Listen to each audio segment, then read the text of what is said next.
I was born and raised in a small town in the Midwestern United States. You know, the kind where everyone knows everyone, and we only gain attention during an election year. Anyway, my parents and I made the big move in 2014 due to a number of reasons. The biggest being so that my mother could be with her family, since this was her homeland. However, the town where all my relatives live is about 8 hours away. So we had to move to our city because it was the safest in the region for foreigners, and my dad is a white guy. Now, unlike every other college student in the world, I hadn't done much this summer. The heat was blistering all hours of the day, and I didn't have money to spend even if I was willing to leave our air-conditioned apartment. The only thing enticing me into the outdoors were the incessant sounds of construction due to a new unit being added to our complex. However, leaving was of course inevitable, so towards the end of the month, my parents and I went to buy groceries. The next day, my mum and I went out to buy some things that we had initially forgotten. And the day after that, the two of us went out again to pay some bills. That made 3 consecutive days of going out for the first time in about a month. To say I was exhausted was an understatement, and by 7 p.m. on the third night, I was already fast asleep on the living room couch. My mother woke me up at around 10 that night and told me to head up to my room. I was too tired to do my entire night's routines, so I quickly brushed my teeth and went upstairs. I noticed that my cat was already asleep in my bed, since he's basically my mother's shadow. So I got into bed whilst contorting myself into an angle that wouldn't disturb him. Cat lovers, you know what I'm talking about. I turned on a dim light, plugged in my headphones, and started playing a random video on YouTube, then eventually fell asleep. I didn't know what time it was, but I awoke to the feeling of my bed shaking. I tend to ignore movements like this, because they happen often when my cat sleeps with me, as he has a habit of scratching his ear. But there was a pretty strong earthquake just the night before, so I assumed it was another one, making me open my eyes and look down at my cat to see which of the two it was. Indeed, it was he scratching his ear, and my mother was also at the foot of my bed. Nothing out of the ordinary. She was probably checking on me before my dad and her went out on their 5 a.m. walk, as routine, and was bending down to pet the cat.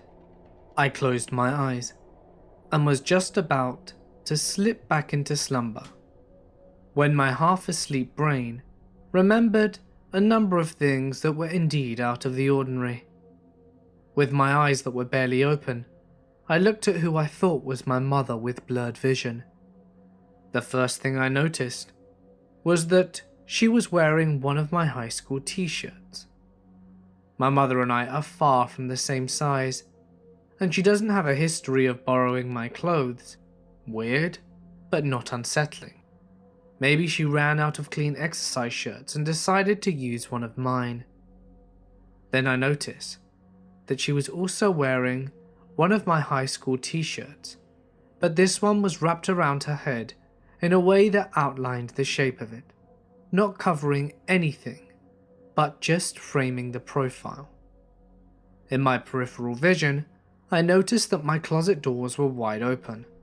My mother always nagged me to close them, because she said it wasted the cool air coming in from the air conditioner, so I made sure to keep them closed whenever I wasn't getting ready.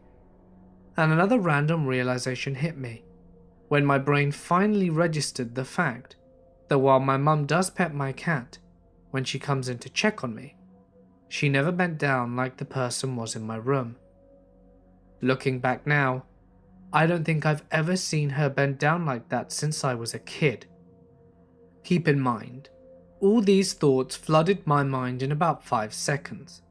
Still, my half asleep and half stupid ass brain was more focused on why my mother was wearing my clothes as opposed to all the things that were off in this situation. That's when the person turned to look right at me before running out of my room, maintaining an ungodly crouching position that will be buried in my mind for the rest of my life. It wasn't until he was near the stairs that I fully processed what was happening. That person was not my mother, and they weren't even a female. Instantly I shot out of bed and instinctively wrapped my blanket around me to cover my nightclothes that suddenly felt so revealing. It was only then that I began screaming. I hesitantly followed him out of my room and watched as he ran down the wooden stairs with deafening steps that echoed throughout the 3rd floor, almost drowning out my piercing cry. If I was going to get my parents' attention, who was sleeping on the other side of the closed door on the 2nd floor, I needed to be louder. I stood at the foot of the stairs and pushed my lungs to their limit.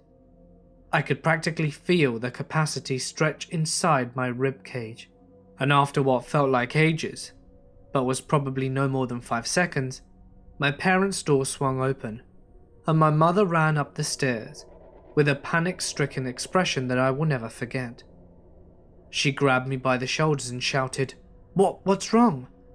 I turned to look at her with my mouth agape, and my brows furrowed in a mixture of confusion and disbelief. Had she not seen the man when he ran right past their bedroom? It all happened so fast. I wasn't sure if they had crossed paths or not. I told them that someone was in the house, and I responded in a voice that honestly I didn't even recognize. Without missing a beat, she wrapped her arm around me and ushered me down the stairs. "Grab the gun," she shouted in the country's native language, and we ran into my parents' bedroom, where my father stood in the doorway, with tired eyes and slumped posture. I pushed him in the room and turned around to close the door, simultaneously fiddling with the light switch so we weren't in complete darkness. My movements were shaky and spastic, causing my fingers to fumble and flicker the lights on and off before eventually being able to lock the door. "What are you doing?" my dad asked with a soft laugh, as he switched on the lights after my attempts proved to be futile. I turned to him with the same incredulous expression I had when I was looking at my mum. He had been standing in the doorway to his room in perfect view of the running man, yet he seemed to be oblivious.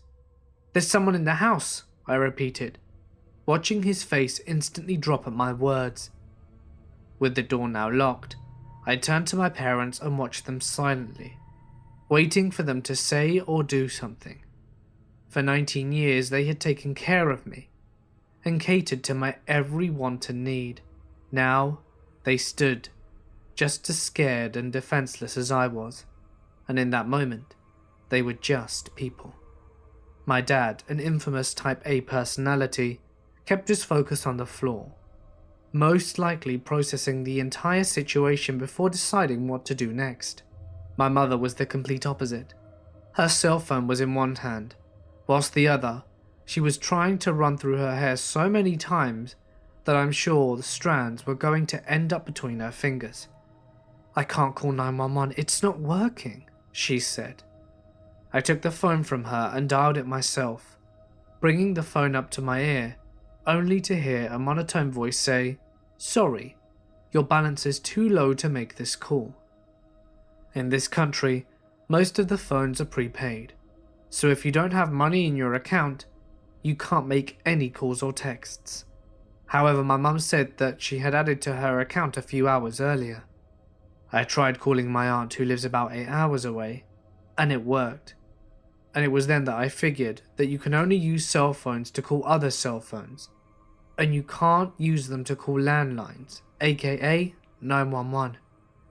The only problem was that our landline was on the second floor hallway, a few feet away from the other side of the door. I told my parents what our options were, and my mother opened the window and began shouting for help in her native tongue. Similar to a knee-jerk reaction, I instantly shut the window. "Don't do that, they'll know we're defenseless and come back." At the time this happened, we had been in the room for about 40 minutes, and I was convinced that if they had left and then heard screaming, they would come back because they would know we were sitting ducks. "Are you sure you saw someone? Maybe you were just dreaming," my dad said, this being his first string of words since barricading ourselves inside. How could he have gotten in? The door has 2 locks and a heavy pole across it. A little context about the pole. After the lock on our screen door broke, my mother had insisted on putting a metal pole across the door to ensure that no one would be able to get in. "No, I know what I saw," I answered without hesitation. But my brain started dissecting the possibilities of the figure simply being a fragment of my imagination. The sounds of movement he made were so vivid, but the situation as a whole seemed too surreal. There was no way someone can get inside with that pole acting as a shield, and neither of my parents had seen the man. Internally, even I wasn't 100% sure of myself, but on the outside, I stuck to my guns. I saw a man. "Okay, then we need to get out of this room and call the police," my dad said. My overreacting got the best of me, and I thought about us leaving the room. Were there more people? Were they waiting for us? Were they right outside the door? Or were they hiding and would spring out when we least expected it? Maybe they were still in our apartment, continuing to raid through our things, since they know that we were too scared to leave. Had they heard my mother screaming for help and came back? We searched the room for weapons to protect ourselves with, but we wouldn't find anything even remotely useful. You may be wondering what happened to the gun my mother was shouting about earlier. It never existed. She just said that so the man would hopefully leave out of fear. So with half a pair of broken scissors in my dad's hand, and a small floor fan in my mother's, we prepared ourselves for whatever was on the other side of that door. My dad unlocked the door and swung it open swiftly, hoping to catch anyone out there off guard. The complete silence, mixed with the eerie yellow lighting coming from our hallway, seemed like a scene from a horror movie. Straight ahead, we all noticed that the door to the second floor balcony was wide open, and the screen on the window next to it had been pried open as well. The first feeling to run through me was assurance. Assurance of knowing that I wasn't crazy and hadn't just made it up. The second feeling to run through me was pure dread, knowing that I wasn't crazy and I unfortunately hadn't made it up. We searched the second floor and found no one and nothing. We then moved onto the first floor, and we found our pitcher of water dripping with condensation on the kitchen table. My mother asked me if I had forgotten to put it back before I went to bed, but I distinctly remember only brushing my teeth. I knew I hadn't gotten it out. Our windows have the glass on the outside and the screen on the inside, contradictory to typical American windows. And we saw that the glass windows were wide open and that the screen had been pried with. However, both of the locks on the door were bolted, and the pole was still in place. We figured that the man had initially attempted to come through by putting his hand through the small gap he made in the window screen, trying to reach for the door so that he could unlock it. However, I suppose his calculations were off, and he couldn't make the distance. That's when he climbed up to the second floor, probably by scaling the apartment that the construction workers had yet to finish. and did the same procedure to the balcony window. He was successful this time because the distance was much shorter.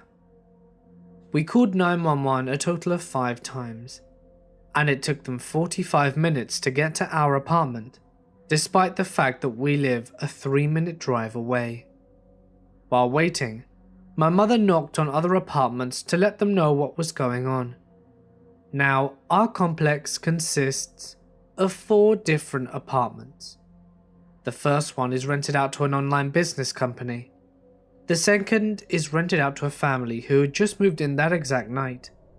We're in the third, and the fourth had no tenants. Neither of them answered, and it was probably because it was 2:30 a.m. The police came eventually and told us that someone had made a call earlier, saying that they heard a woman screaming for help, but that they couldn't find the exact location of the screams.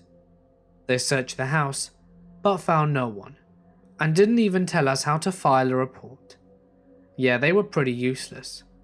The next day, my mum spoke to the people at the first apartment, and they were obviously shaken up.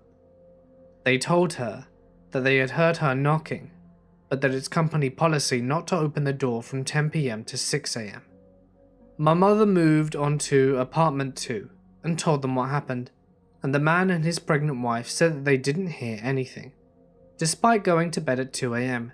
and having all their windows opened. I was somewhat skeptical, because my scream was pretty loud, even giving my mother nightmares days after the incident, and all our windows and second-story door were open. There's another building just a few feet away, so sound resonates pretty loudly, making the construction booming even behind closed doors. And my mother's screams that were enough to make someone call the police? I highly doubt they didn't hear anything. With the first apartment it made sense though, and all the windows were closed due to the air conditioning being left on. My mother told the couple to be wary of the construction workers because she believed that they decided to rob us after seeing that my father was a foreigner, automatically assuming that we must be rich or something. The man's face instantly dropped and his tone turned cold. My mother asked him for the landlord's number, since the old number no longer worked, and he said that he would give it to her after he went to see her today, since he didn't have it on him. It took him 4 days to finally give it to us, and he did so with what seemed like a sincere apology, saying sorry for taking so long, and for what happened to us. That same day, we called the landlord, and she seemed shocked, telling us that nothing like that had ever happened in any of her apartments before. However, my mother had spoken with tenants in the apartment complex behind our own, which happened to be owned by the same landlord, and she says that she knows of at least 3 people in her complex who have had their place broken into. Later, the maintenance man came to inspect our windows, and we found out that the construction workers were hired because they're all members of our landlord's church, and the man, who just moved in with his wife, is the bishop of their church. Before my mother could even bring up her theory, the maintenance man told her that he was convinced it was the construction workers. We kept realizing that things were missing over the course of 2 weeks, like my backpack, some sunglasses, money, jewellery, some stuff out of our storage room, as well as other things. My phone was also taken. I assumed that's why he was crouching over my bed. He was trying to reach for both the phone and the charger, since I was probably laying on the wire or something. My laptop and camera were both sitting on my desk next to my jewellery box, but he didn't take those. My parents assume it's because he was going to take the heavier items when he was about to leave, so he wouldn't have to carry them around. However, I didn't see anything in his hand when he was running away from me, which makes me think that he either left the other items by the door for an easy exit, or there was someone else in the house helping him out. A few weird things. He took 4 of my shirts, 2 of them being exactly the same. He also went into my cousin's room and stole her towel. Thankfully, she had gone home for the summer, so she wasn't around, but it almost seemed as if the thief knew that. He went into her room and my room, but completely avoided my parents' room. I also couldn't get over the fact that he drank our water straight from the jug, which would have made sense since he climbed to the second story. However, this country is notorious for being superstitious, and my mum said that thieves tend to leave water out because it makes the homeowners go to deep sleep. Something about water resembling the calming waves of an ocean. I've never been one to believe in superstition, and she thinks that's why I was able to wake up. Just a few hours after the incident, we decided that we were going to move back to the States. This wasn't the only occurrence affecting our decision, but it was the straw that broke the camel's back. I'm just thankful that we all came out safe and nothing worse happened. I'm also incredibly grateful for my cat, since he's basically the hero for waking me up. In fact, my cousins are fighting over who'll get to keep him once we leave.